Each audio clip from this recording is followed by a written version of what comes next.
Head this off. Yeah, Von Miller got traded. Melvin Ingram got traded. Trade deadline ended as we speak. Not many big names besides Von Miller. But what do you think about this Von Miller to the Rams? The Broncos get a second and a third. What do you make of this, guys? Well, I will say Von Miller, I mean, he's getting up there in age, but he's still terrifying. And you put him on a D line that already also features Aaron Donald, and it makes for a massive nightmare for any opposing QB. So I think you're going to see definitely some offenses are going to have to account for that. And I think that's a massive improvement to the Rams defense. As for Melvin Ingram, I mean, as if the Chiefs just need a bunch of offensive help. The fact that they could only score 20 points on the Giants and struggled all through that game is, I mean, it's a case of, oh, how have the mighty have fallen. So I'm going to be interested to see how that helps the Chiefs really at all. So all I can think of is a Thanos quote to describe what happened. All that for a drop of blood. Let's be 100% honest here. You know the Rams are building that whole team just to beat up on Tom Brady. What's up, Mr. Curly Wolf? Oh, yeah, that's right. What's up, man? So it kind of makes me laugh because I'm like that's pathetic that you need all that just to beat Tom Brady. And you know that's why you're building that team. Yeah. So they build it to beat the Buccaneers, but they're also building it to beat the Packers, who look good, and then the team in their own division, the Cardinals. This move just is basically for a run at the Super Bowl. I mean, think about it. Stafford has maybe 3 years left. Von Miller maybe has, unless he's Tom Brady, plays like 44. Von Miller has like 2 to 3 years left. Jalen Ramsey, I mean, he's not getting any younger. His speed's going to slow down at one point. The elite Jalen Ramsey that we know, he probably only has 3 years left. Aaron Donald's not getting any younger. All these moves are just an indicator of, hey, we have a very small window here of probably 3 years where we can just be in the thick of things every year if we stay healthy. So, listen, they don't need all these picks. They've shown that they've done pretty well with these late round picks and getting players to help their team to supplement their cap because they're paying these guys like 75% of their cap room. But this is a good move for them. For the Melvin Ingram thing, you're right, Luke. I watched that game and I'm like, yes, their defense sucks, but like their reason why they stink this year or they're just average this year is because their offense is, their O-line is nowhere near where it needs to be. Their running game is nothing, and Mahomes is forcing the ball every game. And Melvin isn't going to fix that. No, not by himself. Unless the offense like just steps up their game and becomes what they were, then like this trade won't do anything. I will describe that trade to all you guys in 5 words. The Madden curse is real. He was on it twice, right? Yeah. Could be. I don't know about that. Yeah. Next, Henry Ruggs. I don't know if you guys saw this. It's pretty recent to our listeners, but he had a DUI. And unfortunately, a man or woman, we're not sure, who it was, but they died in that process. So prayers out to them. It's a sad situation. What do you guys make of this from just like a shocking perspective, but also like, the Raiders as well? He should know better. The system he was put in, Saban did not take crap from anybody for nothing. Pushed you to be a good person character-wise, on and off the field. So to hear this, it hurts me being a Bama fan because you know better. You know better. You are not invincible because you are an NFL player. It makes me lose a lot of respect for him, and especially because he killed somebody. Like at the end of the day, you can call it DUI. He was under the influence. It doesn't matter. He killed somebody, and that's not okay. So unfortunately for me, Ruggs, like you need help, man. You need help, and I can't stand behind you until you get help. Yeah, no, there is when you have that kind of money and that kind of influence, and you make stupid decisions like that, and not only stupid but literally life altering. Mm-hmm. Not only is he going to have to live with the knowledge that he killed somebody with doing something dumb for the rest of his life, someone's going to have to live with the consequences of his actions for the rest of their lives too. There is someone's mother, father, sister, brother, son, daughter, whatever, out there who just lost a loved one because some idiot NFL player decided to drink and drive. And there's no excuse for it. No excuse for it at all. Yeah, and I think from a Raiders perspective too, I mean, they've just dealt with so much like just outside noise drama this year. It's been a lot for that organization. First John Gruden, then this. I mean, and they were doing really well at the beginning of the year. So like, if you're a Raiders fan, you're just like, ugh, like what next? But yeah, the most important part of this is like, the unfortunate innocent person that tragically died here, and hopefully Ruggs does get the help that he needs, and we'll monitor that situation as it continues to progress. But just a sad thing overall.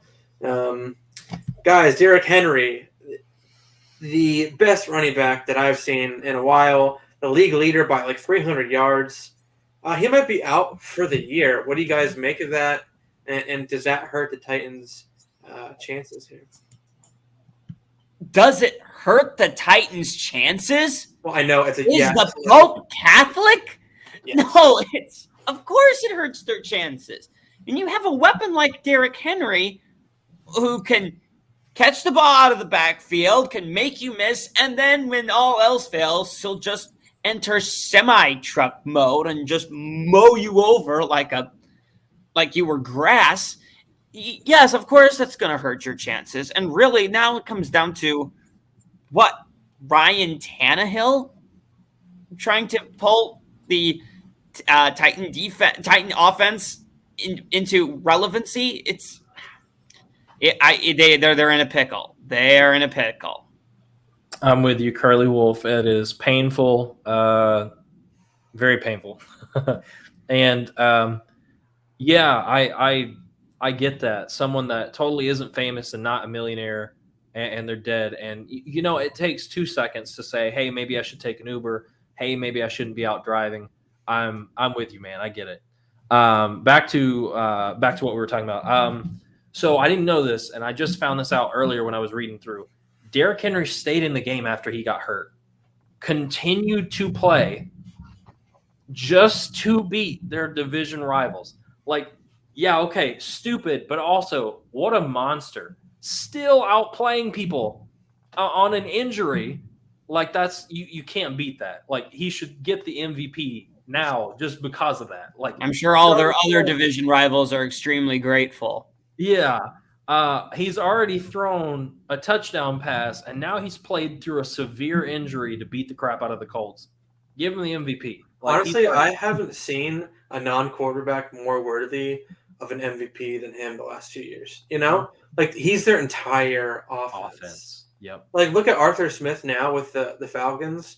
Like, he doesn't have Derrick Henry on the Falcons, so it's just like, let me get it to Kyle Pitts every play. Like, it's not a good – but with the Titans, it was just feed him the ball every play, and then off of play action, Tannehill did his dirty work.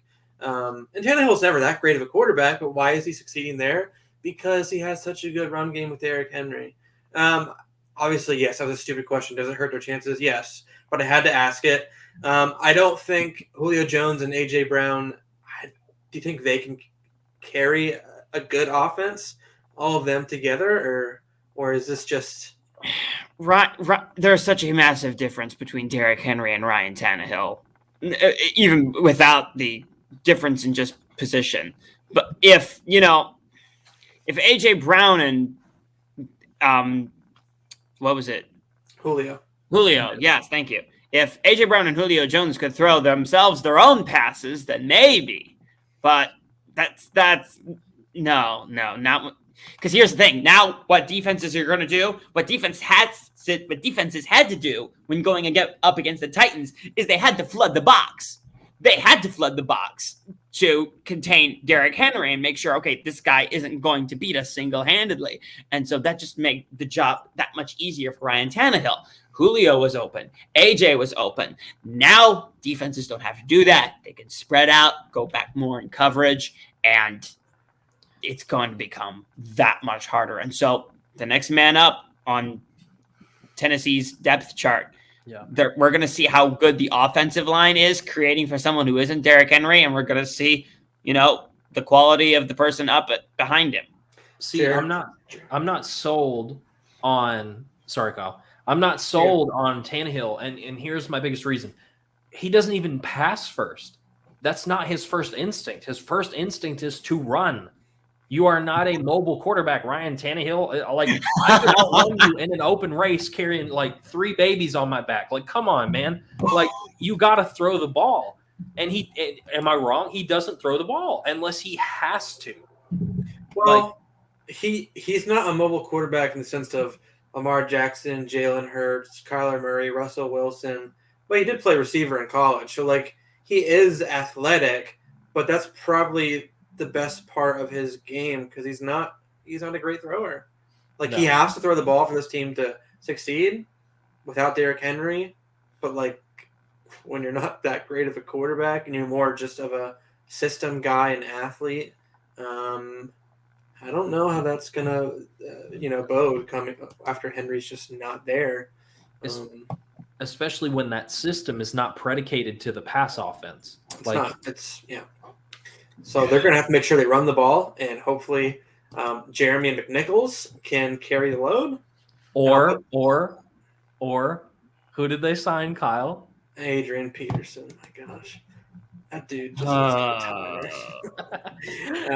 he'll probably make the game day squad once they bring him up from the practice squad. But let's move on to the Dolphins. Guys, the Dolphins last year, they were on fire at the end of the year. They won so many games after a rough start. This year, people are high on them. Really great defense. Tua's back. They got Jalen Waddle and Mike Gesicki's there, yada, yada, yada. They have one win right now. My question is, are Brian Flores, the head coach, and Tua, are they the right quarterback head coach combo to lead the Dolphins? I think we'll get to Brad shortly. I do want to say that you're absolutely right, Kyle. They were on fire last year, and this year they're a different kind of fire. They're a dumpster fire. So, there was a bunch of talk with Brian Flores about, right before the trade deadline, is Tua going to be the starting QB? Maybe we'll trade for Deshaun Watson. And, as of 14 minutes ago, the trade deadline is gone, and there's no news about that whatsoever. I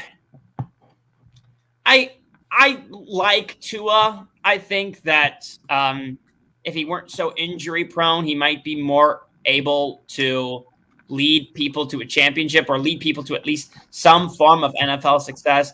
I'm less hyped about Brian Flores. I'm not sure that he's the answer to the Dolphins' dilemma. And now we'll go over to the man raising his hand. Okay. First of all, how in the world can Tua be the person to lead the Dolphins when the head coach has put zero faith in your starting quarterback with, well, we're interested in a guy that has 22 sexual allegations against him over the guy that's literally here to play football? Like, you're a moron. Even better. So a head coach has some say in who they draft. You know that's how it is. They didn't draft O-line help.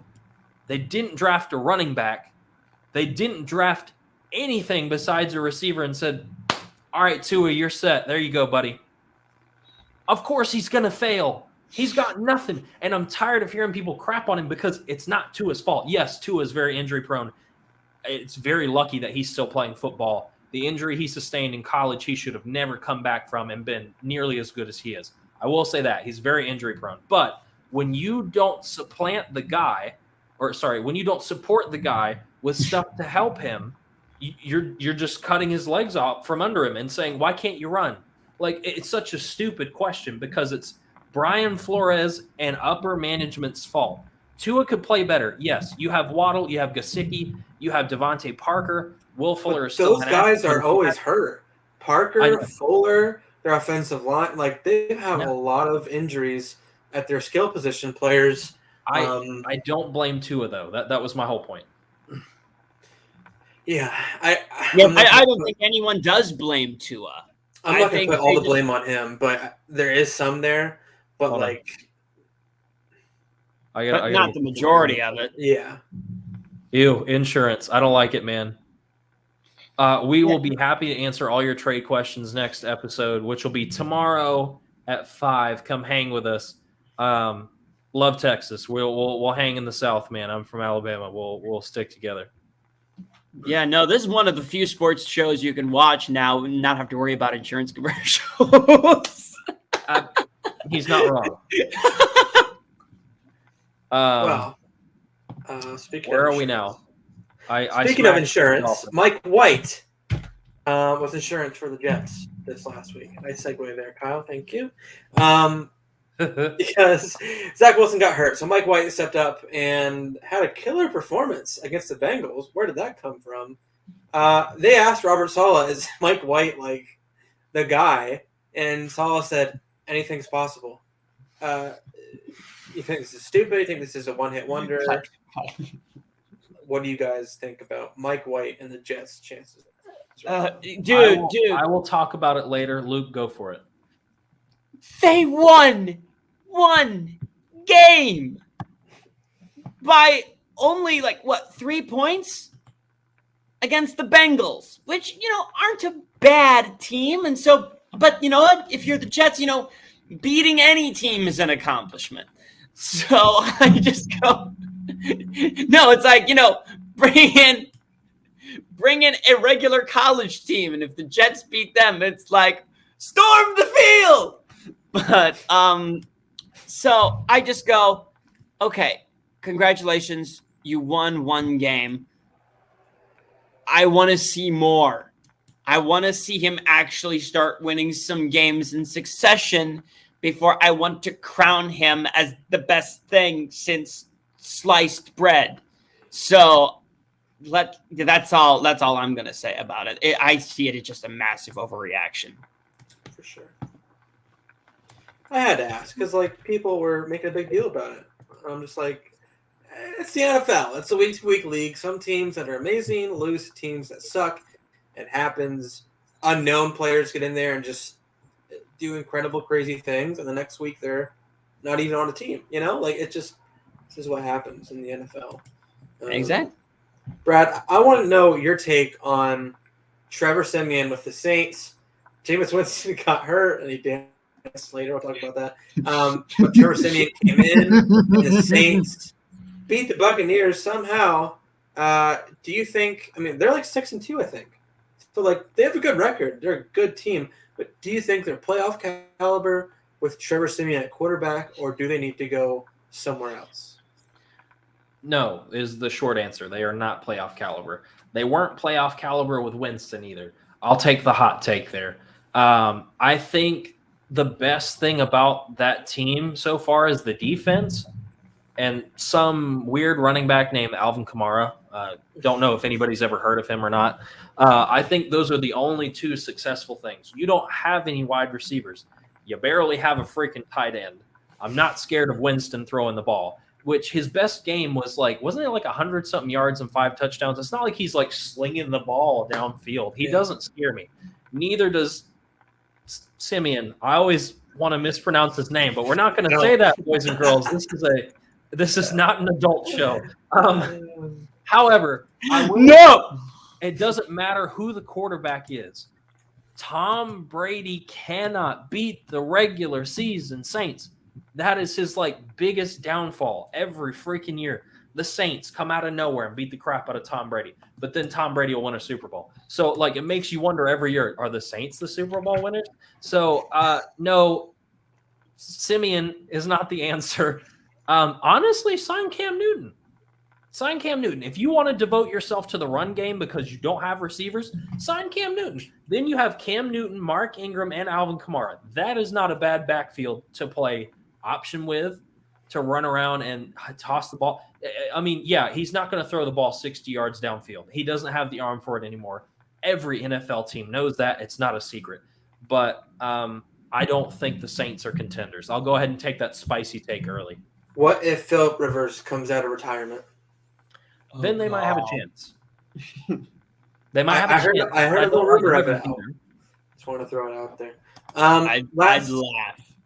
I'd laugh too. But isn't he like a Southern boy anyway? He'd fit right down there. Yeah. He's got like 12 kids, so Yeah, he'll be all right. He needs some more money for all those 12 kids. Last thing here, Calvin Ridley is stepping away from football for a while. I'm not sure the longevity of how long he's going to stay there, but for mental health, which is it's good. Mental health is important. So step away, that's good. Lane Johnson did that for the Eagles for a few weeks. He was dealing with depression. What do you make of this? Mental health has always been important, right? But like, what do you make of like it becoming more of like a normal thing? Players stepping away for their mental health. Can I start with one comment that'll kind of branch into the whole discussion? He's the Alabama boy. You go for it. Okay. I'm very sad, like for him as a player, but I understand and I get it. One of the things that really stuck out to me was Andrew Luck, Luke Kuechly, these kind of guys. And somebody brought a comparison to Robin Williams. What if Robin Williams had stepped away from mental health? Would he still be here? And so that just brings a whole question to me is, I don't care what you're stepping away for. Take the time. Take care of yourself. Come back healthy or retire. I don't care, man. You do what you need to do for yourself, because you know what? If you keep pushing yourself to do something that you're mentally not prepared for, we've seen it happen to so many people. We've seen it happen to people we know. We've seen it happen to professional athletes. We've seen it happen to actors. People go off the deep end because they cannot deal with their mental health. So I think the first conversation to have is don't rush to come back. Don't rush to come back for money. Don't rush to come back for whatever. Take care of yourself first. And I think that's the best starting point we can have to a conversation like this, is that it doesn't matter. The only thing that's important is your life, your health, all that stuff. So that was my starting point that I thought would be important to. No, and I do agree with that. Ultimately, you have to make sure that you're okay. Yeah. I will say that if it were a sport like tennis, golf, one of these things where you're solo, it's a bit easier for people to accept. However, there's an added aspect of it in that you can't see the injury. You don't have that play that you look at and you go, oh, crud, that dude's limping. Or, oh, no, that dude's arm is out of its socket. You don't have like that gruesome Gordon Hayward moment where it's like, oh, yep, no, he needs to go and take care of himself. But, and the other part of it, so the first part is it's invisible. The second part is it's a team sport. Mm-hmm. People look at it and the morons among us will say, oh, he's letting the team down. And I go, it makes it extremely difficult for people who are in team sports to take that step and say, I do need to step away, because you really have to ask, in the state in which I am in, am I being a help to the team or am I hurting things? I'm proud of him. I really am. Yeah. I don't think Calvin was hurting the team in his participation, but we don't know. I don't know what's going on in his brain. I know just that he views it as a very, very serious thing. I mean, if you're going to step away from the NFL, then it's a problem, and it's probably a significant problem. So I'm all thoughts and prayers his way. And, we're hoping for a complete, full, healthy, and speedy recovery. Yeah, that's well put. Yeah. Let's move on to the NFL highlights for this week. Brad, do you want to run down through all the games? Sure will. We kicked off on Thursday. The Packers were at the Cardinals, beat them 24-21.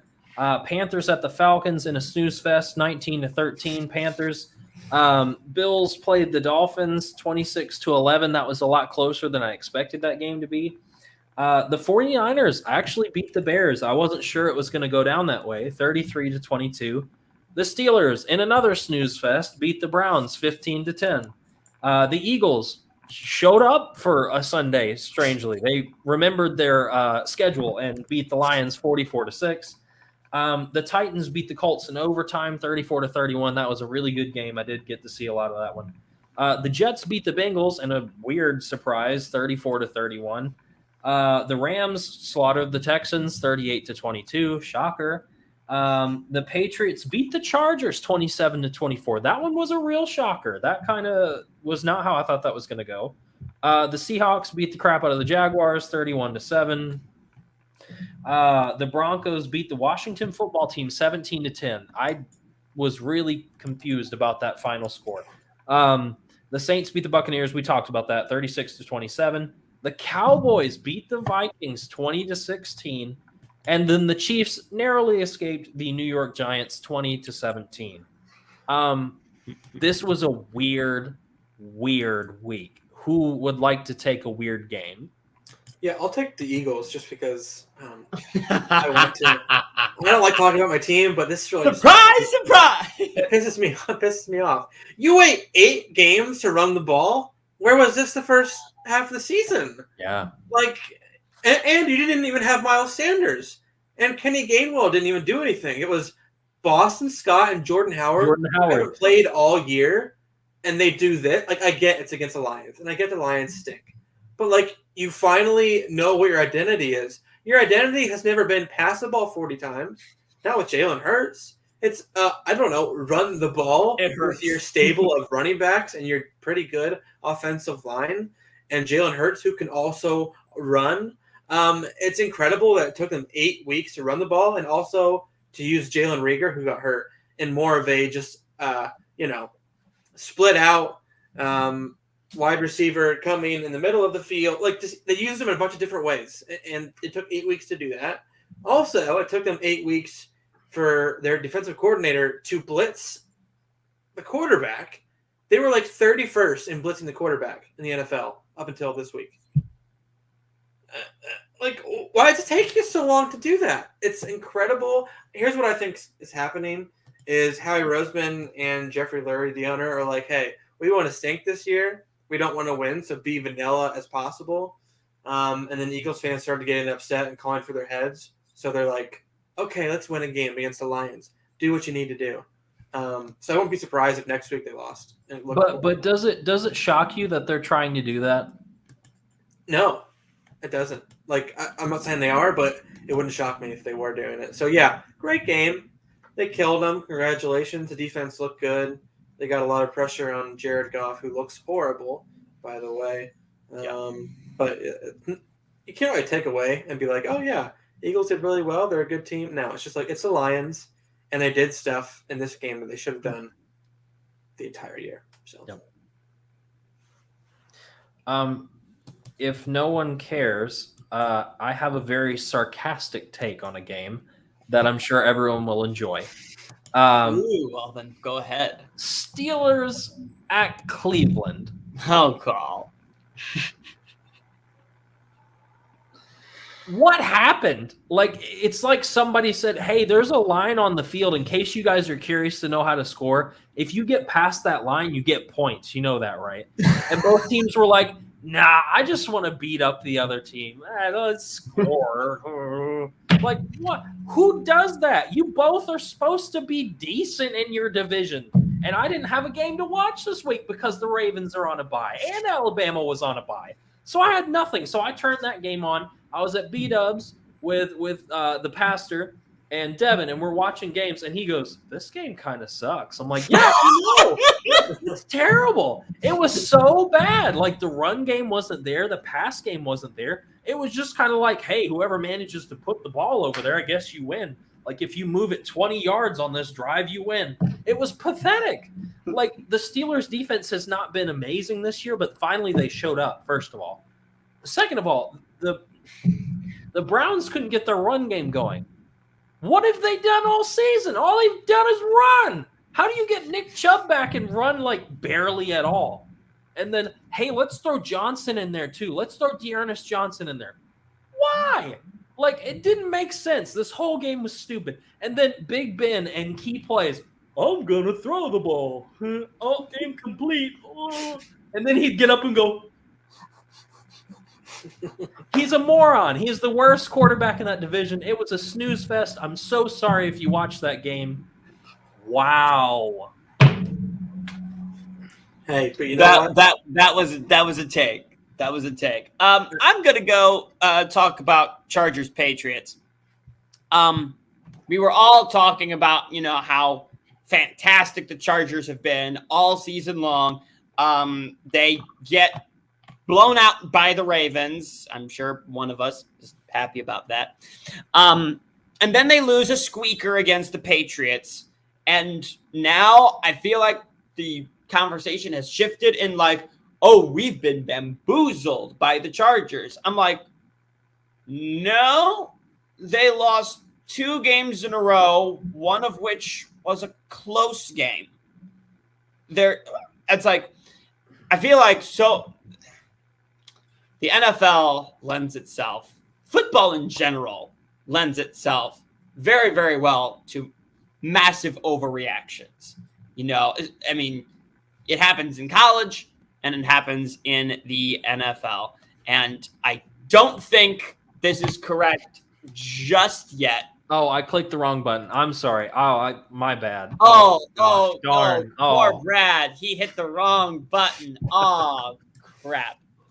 But no, overreactions happen in the NFL just like they do in college, especially in football. So, and I think Mike White wanting to give him MVP because he won a game for the Jets, while that is an accomplishment, I don't think, let's see him win 2 before we, at least 2 before we, start crowning him, king of the NFL. And my reaction is the same to the Chargers.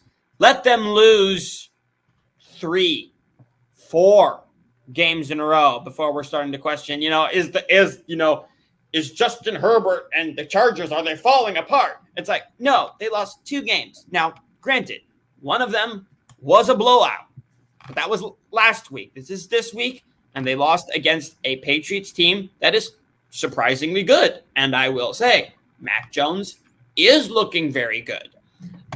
So, you lost to a quality NFL team. That happens. You just put your big boy boots on and you get out and practice and you get ready for the next one. Yeah. And you know what? People are going to have overreactions. That's fine. You use it as fodder to go win the next one. So do your job. They lost in Charger fashion too, which is always losing a close game when it matters. Which makes me laugh all the time. I saw Kyle's name change and had to show it off for a minute. It's become a meme at this point, dear viewer, that we take phrases that come out of Luke's mouth, and we put them all over the place. You know what's worse? I don't have COVID, so I feel great. So I am extra silly and ready to pick on everybody today. So it's bad. You can pick on the Bears next in your Fix Me section. I will. Chicago, what's up? I have one of the few NFL games I've ever been to was a Bears game in that stadium. It's beautiful, a lot of really cool history. The team at the time wasn't great. And your running back was Jordan Howard. So it was a long time ago. But you know what? Chicago, I have like a little tiny like special place just because I've been there. It was awesome. It was a great experience, not a great game because you lost to the Jaguars with Blake Bortles. Anyhow, not important. The point is I don't want to do this to you, but I have to, because your future hinges on Justin Fields, and you are giving him nothing. So let's start out with what you can do to help David Montgomery and Justin Fields, arguably your two best players on that team. Allen Robinson is the third, Kyle. Relax. So it goes, let's go first. An O-line, a quality O-line. I'm sorry, but you can't draft outside of the first round and say, oh, let's scrape up some talent. You can't do that. You have to invest in an O-line, invest in that O-line early, and then let them mesh as a group. Let them work with Justin Fields. One of the biggest storylines that came out of training camp this past year was how quickly Justin Fields was picking up that playbook, how quickly he was talking with people, the good plays that he can do. We finally saw it against the 49ers. We finally saw the Justin Fields everybody was talking about, which I said was going to happen if they put him in too early. He was going to struggle, and then eventually he'll catch on. And he did. Fantastic. But the first key to that is giving him the pass protection so he can hit Allen Robinson, so he can hit Darnell Mooney, so he can find Cole Kmet. Those are the important things in your offense, and you haven't given him that. Now, second, I am going to rag on you a little bit about your running back depth. Now, I know Tariq Cohen is hurt. I get it. Yes, understandable. But you're on your third and fourth string running backs. That's bad. So even if Montgomery gets hurt or Tariq Cohen isn't available, which Tariq Cohen I feel like is a better special teams player than a running back, but that's just me. Sign another one. Go out, be aggressive. Help Justin Fields. If you looked at Justin Fields' success at Ohio State, he did really well when he didn't have to do everything all the time and he could go. He doesn't have that right now. So you're relying on Justin Fields to make big plays in the air with no O-line and expecting him to get it done. 90% of your problem is in your offense. Your defense? Defense is pretty good. It's not perfect. You need some better pass defense, but your rush defense is still scary. You still got Khalil Mack back there. You still got some guys that can get in the backfield and disrupt stuff, but you don't have a penalty for somebody getting out of that disruption and throwing out. Like there's nobody there that's terrifying. You don't have a Jalen Ramsey. You don't have a Minkah Fitzpatrick. You don't have that. You need to build that again. The Bears are well cultured for their good defenses. That's what they're known for. They had Kyle Fuller, got rid of him. I know. Stupidity is also a third part to that, and I'll blame the upper management because every decision on that field comes from upper management. And I'm going to nail directly Matt Nagy. Idiot. Get rid of him. You're both are going to like this. It's a spicy take. It's not going to happen, but it's spicy. Go after Lincoln Riley. Go after Lincoln Riley. Go get him. Say Ryan Day from Ohio State. I can tell you right now, Ryan Day wants to retire at Ohio State. No, I got a text from him the other day, and he said he wants to leave Ohio State. Yeah, okay, all right.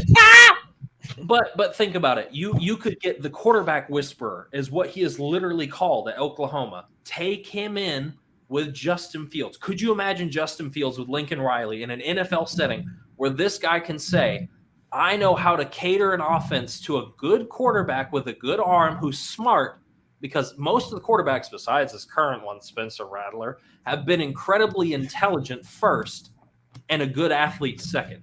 That's how I feel about Justin Fields. His intelligence is off the charts. It is. His athleticism is right behind it. If you put the right coach with him and the right system and the right people, suddenly all those issues that I've listed Chicago become better. I have one more name for you. Yes. Doug Peterson. Bring him back. That wouldn't be bad. I think he is so much better than Matt Nagy is. He took Carson. Yes, he had Frank Reich with him, but he took Carson from his rookie year to his second and third year and showed a lot of progression. Wouldn't be the worst move ever. And there wouldn't be a ton of changeover in terms of play calling, or not play calling, but the lingo of the offense and all that. So, and if you think about Carson Wentz too, high intelligence, and then the athleticism is behind it. It's a very similar style, not the same player, but style of like approach. I'm with that. I like that. But that's what I'm saying. Get rid of the coach, fix the O-line, get some better help for Justin Fields, and improve your defense. And I think, honestly, that team could be really good in that division. But it's going to be a year or two before it happens, obviously. So that was Fix Me. So I have given you probably the best gift I could ever give you, Luke. I have bragged on Justin Fields for at least 5 or more minutes. So now I'm going to pass it on to you. Give us your spicy meatball for the week. Okay. And I do appreciate it. I do think, it's like, here we try to be reciprocal. I've bragged on Mac Jones for a little bit. He brags on Justin Fields. I give you cookie. Yeah, there you go. We can put the rivalries aside when we need to. All right, today's spicy meatball. For those who don't know, the first actual college football rankings come out tonight, 7:30 on ESPN. And people are all wondering, outside of who's going to get the number 1 seed, how 2 through 5, 6 are going to turn out. And I thought, well, for my spicy meatball, to get some conversation started, I might as well give you what I think the committee's going to do this first week. So we all know Georgia's going to be number 1. At number 2, I think it is very possible that they have the Michigan State Spartans in that slot at the 2 spot. They are undefeated. They are in the Big Ten, and they have a Heisman level running back, and they just beat a top 10 team in Michigan. So it's like, what? Okay, wow, I get the big screen now. So I think it's very possible that they could go Michigan State at 2. I have them then going with, the committee has a history of really really penalizing teams that don't have a strength of schedule and rewarding teams that do have a strength of schedule. So I'm thinking they probably go something along the lines of Georgia at 1, Michigan State at 2, Alabama at 3, and Cincinnati at 4. Now, Cincinnati at 4 is, I believe, would be a little sus. I think they do end up rewarding Cincinnati just for going undefeated, and it allows them to just kind of stay up there and gives teams like Ohio State and Oklahoma underneath them opportunities to jump them with some of the harder games that Ohio State and Oklahoma will have on their schedules later. Do I like it? Not a lot. I do believe that if you took like, for example, right now, the big team that's outside of that 4 that I gave you is Ohio State. I do believe that if you put Ohio State up against Cincinnati, Ohio State would be like a 2-touchdown favorite. Mm-hmm. But right now, I think they're going to honor the fact that they're undefeated. They're certainly going to honor, I believe, the one undefeated, I think, Big Ten team that's left. Yeah, Michigan State, after a quality win against a quality opponent, I will say. At least a quality according to the AP. So I think it's very possible you have Georgia at 1, Michigan State at 2, Alabama at 3, Cincinnati at 4. I am more than happy to get your guys' opinions on that as well.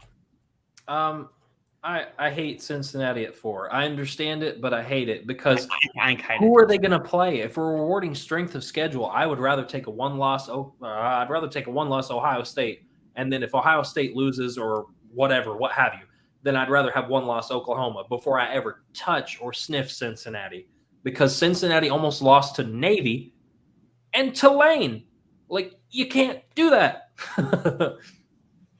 Yeah, no, I agree with you. And let's be honest, the committee does have a history of not rewarding group of 5 teams because their strength of schedule is that pitiful.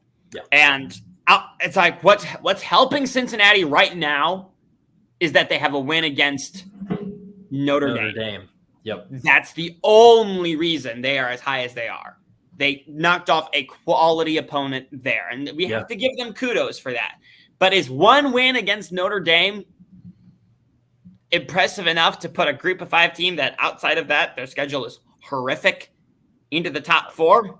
Not really. We're going to learn tonight. Yeah, I think it is very possible that they do give Cincinnati that benefit of the doubt. If these were the final rankings, I don't think they'd be in the top 4. But because they're the first rankings of the season, I think what they're going to end up doing is they're going to put Cincinnati in that spot, put like some of the Oklahomas and Ohio States like right underneath them, and be like, okay, Ohio State, you've got Michigan State, you've got Michigan still left on your schedule, and it's possible that you play a ranked team in the Big Ten championship.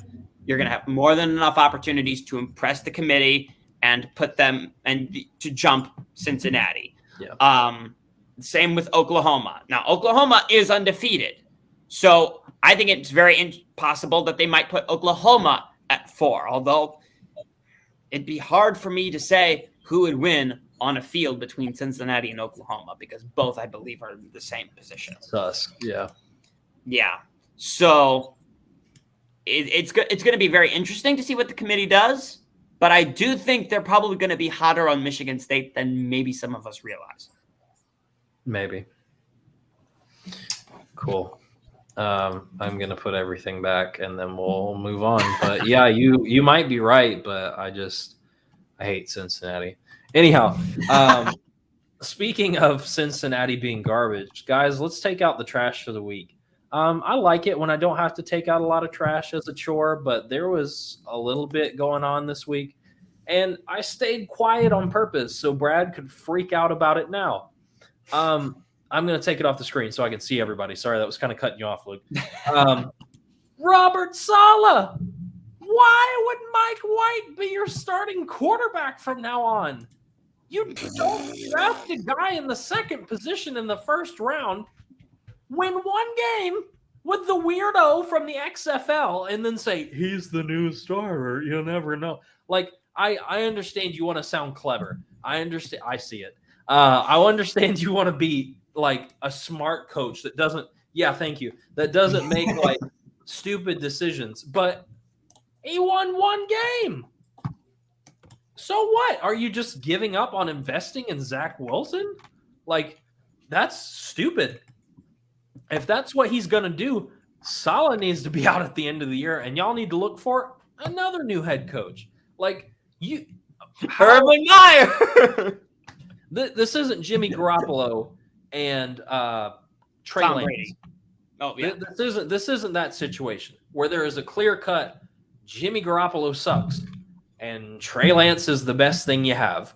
This is not that situation. This is the guy we invested in the first round who's actually pretty good, but he plays for the Jets, or the weirdo from the XFL that no one was ever going to give a chance that wins against a team randomly, mainly because the Bengals didn't play too hot, actually, if you watched it.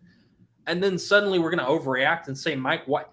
I don't get it. Guys, I don't get it. Am I wrong here? Is this kind of a trash move by Saleh? No, he played one game. He played well for one game.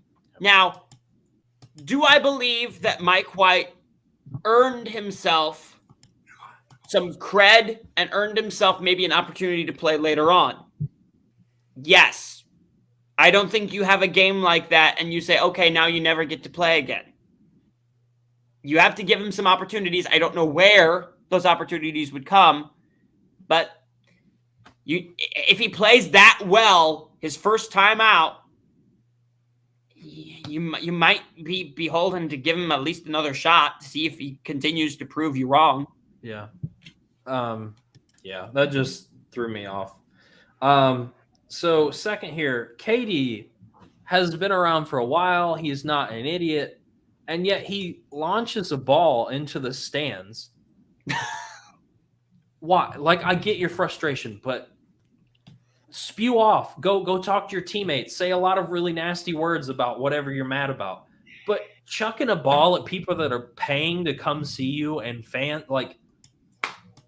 he's just frustrated that Kyrie is still unvaccinated for being probably. Well, see, here's what I don't get. We were talking about this today at work. Who is it? That's Beal. Beal isn't vaccinated and he's playing, but Kyrie's not vaccinated and he can't play. So is it state by state, or is the NBA going to enforce something? I'm guessing it's team by team. It's team by team, I think. And the fact that In Brooklyn, it's still basically is that New York City, or is that like across the river in New Jersey or something? No. It's New York City. Okay, well, New York City has the whole vaccine mandate thing going on, where you basically, you can't buy or sell without, having your card, your special card, papers, if you please.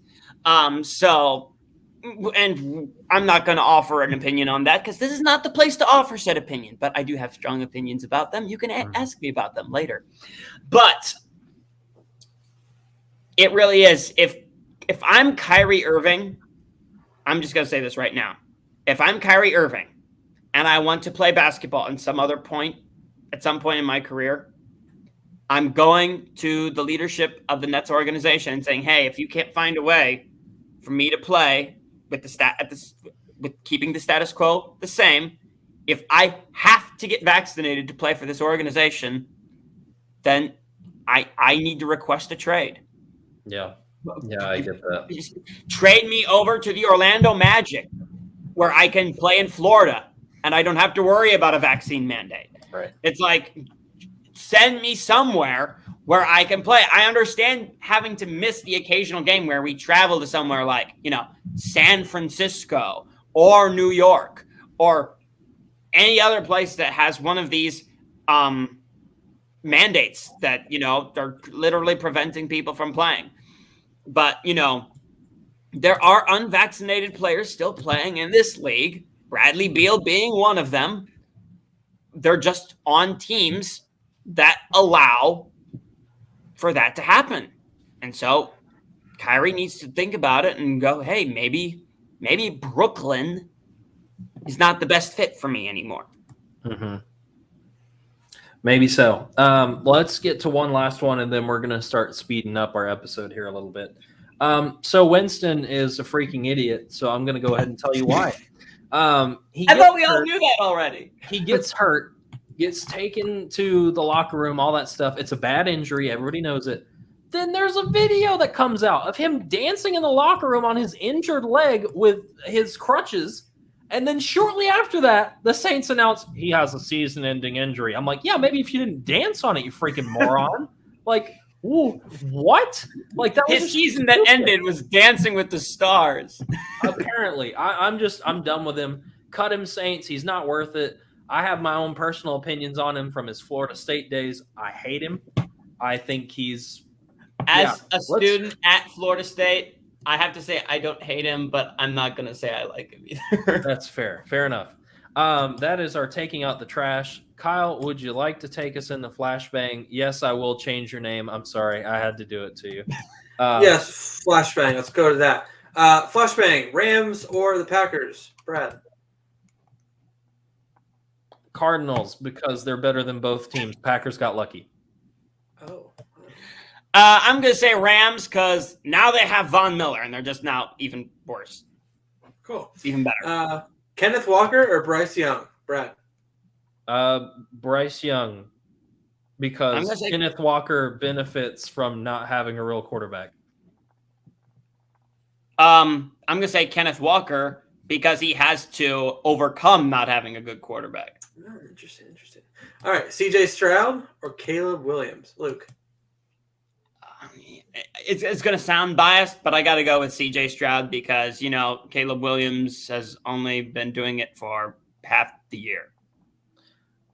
Caleb Williams, because he's doing things we've never seen before from a quarterback, like the weird play against Kansas. I had to keep it to one sentence. Sorry. Luke, you're biased. Caleb Williams. Let's go top 10 NCAA here. Should we run down the list? Georgia beat Florida 34-7. Cincinnati, Tulane 31-12. Oklahoma won. Michigan State beat Michigan 37-33. Penn State, of course, lost to Ohio State. Oregon beat Colorado. Notre Dame beat North Carolina 44-24. Wake Forest beat Duke. Wake Forest is number 10. Holy crap, that's weird. Brad, let's go to up high, down low, too slow. I would love to. Iowa versus Wisconsin. as I've said weeks ago, I'm going to prove it now. Iowa never deserved to be ranked that high, and now we've got the proof. And I am a genius. Thank you very much. I should be in charge of the AP rankings from now on. Anyways. But really, Iowa, like, you guys have been the guy and disrespected. And then you fall apart to Wisconsin. Up high, down low. Ooh, too slow, Iowa. Don't want to hear from you again until 2025. Pittsburgh versus Miami. It's Miami. It's Miami. They don't even have De'Aaron King, and you lost. Go ahead and sign the card and say, hey, we don't want to play in the ACC anymore because we can't win, like, easy games. Bye, Pittsburgh. It was really cute of you to be in the top 25 for as long as you were. See ya. Up high, down low. Oh, too slow. And my favorite one, because everybody was like, this is their year. They're good this year. I don't think so, Kentucky. Stick to basketball as usual.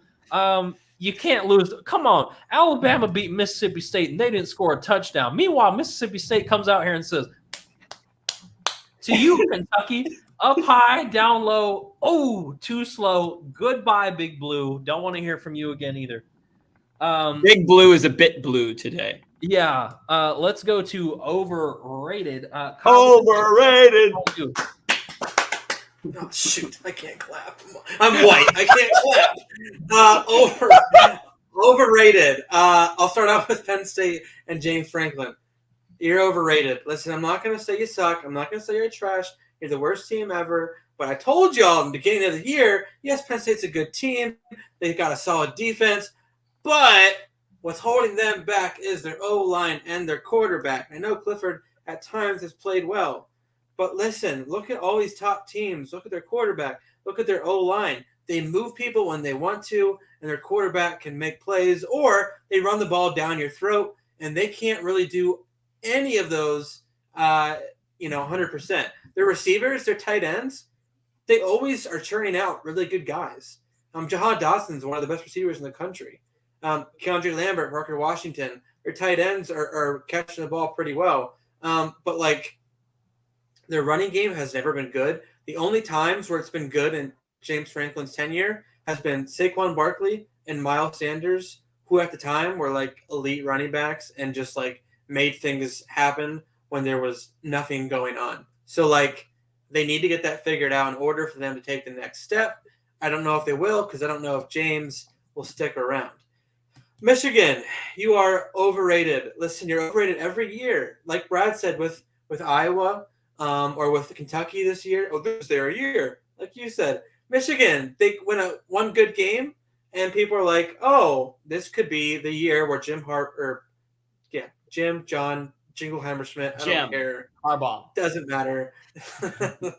They never do anything. They're overrated. Okay. Get a quarterback, get a better coach. Can I quickly just say, I don't think they're overrated because they did exactly what we expected them to do, which is choke in a big game. Yeah, you're right. You choked. Bo Nix, you are underrated. Listen, I gave a lot of crap to Bo Nix, or Brad, so did everybody in this whole entire universe because Bo Nix sucked butt. But look what he's done the last few games. Bo Nix, I'm impressed. You look like, even though your Heisman numbers aren't, they're not Heisman numbers, but the plays that you make with your legs and your arm recently is making me be like, oh, man.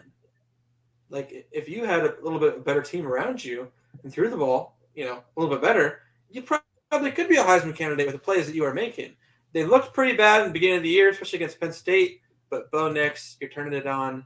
You're underrated. Let's go to Jock, Paper, Scissors here really quick. Guys, Jock, Paper, Scissors, Trevor Siemian, Cooper Rush, Mike White. Who are you taking? Cooper Rush, because he sounds like a Bond villain. Oh, my word. Trevor Siemian.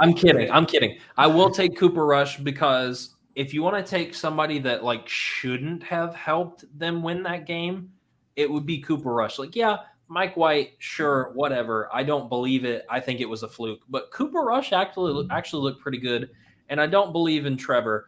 Not even going to try to stumble with the last name at this point. Don't believe in him. Mike White could be a bust. I'll go with Cooper Rush. I I'm going to go with Mike White purely because he won the Jets a football game, and that is an accomplishment in and of itself. I'm going to go Trevor Seaman. Next, we're going to go to Baller Bill, y'all. Let's just move on because we're running out of time here. Let's go back to the top 5 75th anniversary city jerseys. I'll give you mine here quick. Love the Clippers jerseys, the Magic jersey, the Lakers, the Kings, and then the Charlotte Hornets jersey. Those are my top 5 anniversary jerseys. Yep. Mine was the Houston Rockets, the Miami Heat, the Milwaukee Bucks, the San Antonio Spurs, and the Washington Wizards. All right, I'm going to try to pull these off the top of my head. I loved Chicago Bulls, the Charlotte Hornets, the Brooklyn Nets, the San Francisco Warriors. Do they still go by Golden State? Golden State, yeah. Golden State Warriors, and the Los Angeles Clippers. Sweet. Those I will have posted shortly after our episode. You're welcome to view those and kind of vote, see what you think. Do we want to play the name game or not? Because it's going to take a hot minute if we do. Let's do it. Just one. All right. Fine, just one. Just one. I can do it really quick. All right. Give me a random player. Anybody. Let's do college. Whatever he said. What'd you say? Nick Saban. Oh, Nick Saban to Russell Wilson. Okay. Nick Saban to Russell Wilson.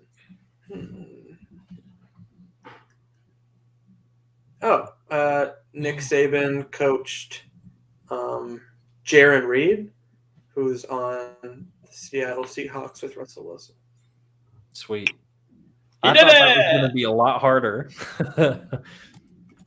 But thank you, everybody, for hanging out with us. We are the Jocks of All Trades. I am Brad, joined by Kyle and Luke, and we will see you next week. Bye, guys.